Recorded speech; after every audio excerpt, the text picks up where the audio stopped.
Life as we know it aims to allow us to discover who it is that we are. As we encounter things like struggle, as we grow, we are always faced with this idea, this premise of change. And I feel like we regret, we reject change out of fear that we lose who we are in the process, or more so, losing the comfort of thinking that we know ourselves. I feel like oftentimes in life, who we are is not really dictated by our external environment as much as it is impacted by who we think we are and how we allow our self image to be projected through our actions and reactions to the world. In a very minimal way, like who we are is really just the reaction to the external circumstance, the reaction to the world around us. And, to be able to control your reactions, to be able to stay on top of yourself in that way is to be able to, you know, have yourself. Who we are, in my opinion, is more present than it is chronological. I feel like oftentimes we reference the past a lot to figure out who we are. We reference certain events, certain characters, how people interact with us or how they have interacted with us. When in reality, you know, I feel like who we are is always a right now thing. To reference the past in reference to yourself is to somewhat lose like your firsthand perspective. I feel like there's a lot of questions in our day to day that we can just ask ourselves. And it's one thing to, get external validation that complements your character, that compounds upon the positive ideals you've set into your head. But it's another thing to seek that entirely and not have any reference from yourself. To realize that who you are isn't dictated by other people's perspectives. It's more so dictated by you, is to give yourself a little bit of that freedom back. I feel like 99% of who we are is an internal thing. And this 1% is like what you're seeing right now, your physical appearance and whatnot. Not to say that like how you look and whatnot doesn't contribute to your identity. Rather, who you are as a person, I feel, is not 100% dictated by your external appearance. As we reference the past, we still reside in the present. You know, when we're thinking about a past circumstance or a past event, we're in the present moment in that event. So to stick to a previous image is somewhat to neglect the power that we have now. I know this like amazing quote. The desire to remain as we are is ultimately what limits us. I always say this quote like, he who thinks the journey is over is the one that's truly lost. And I feel like that's 100% accurate. The desire to remain as we are, the idea that, you know, we're sort of rejecting change or not moving towards change, not moving towards our own improvement and betterment out of the idea that we're losing ourselves in the process.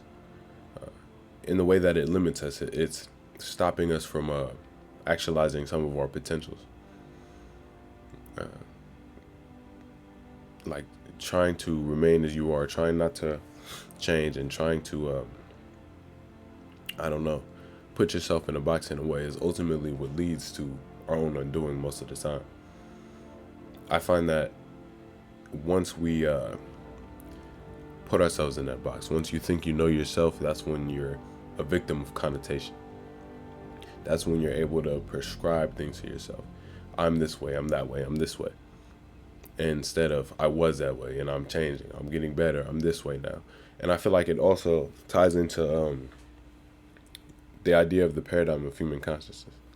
You know, what you allow to be your conscious becomes your subconscious, becomes your reality.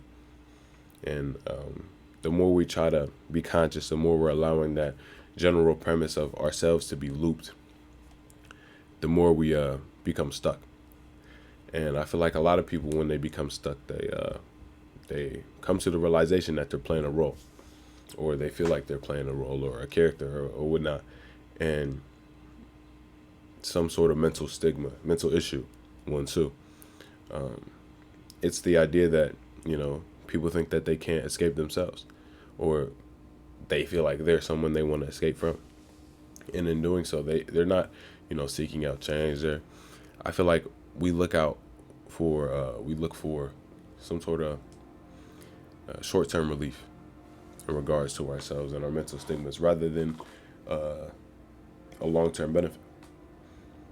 Taking the time with yourself and realizing what it is that got you to this point, what it is that is you, and why you're feeling like this way in the moment, rather than, you know, especially as a man in my experience, I've definitely encountered times where I'm just like, well, I'm feeling this way.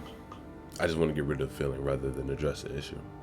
I feel like we tend to sort of romanticize our issues in a way, make them a lot bigger in our hearts than they should be, in the way that they govern our day to day.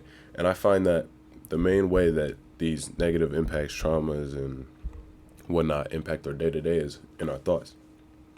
I feel like we have the same 80% of thoughts looped every day, and it compounds about who we are. It dictates how we react, dictates how we feel about ourselves most days. And I feel like to truly get on top of that is to, take time with yourself and allow yourself to use your mind as a tool rather than the thing that's controlling you. Because what you are is not your mind.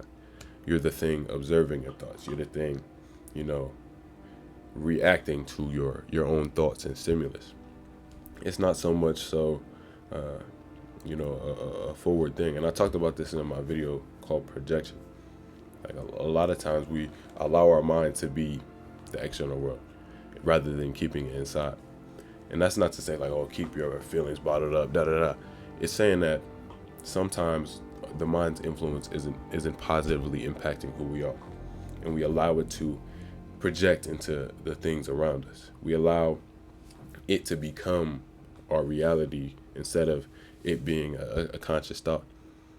It's about being present with yourself and realizing how your thoughts lead to your undoing most times, and how to get on top of that.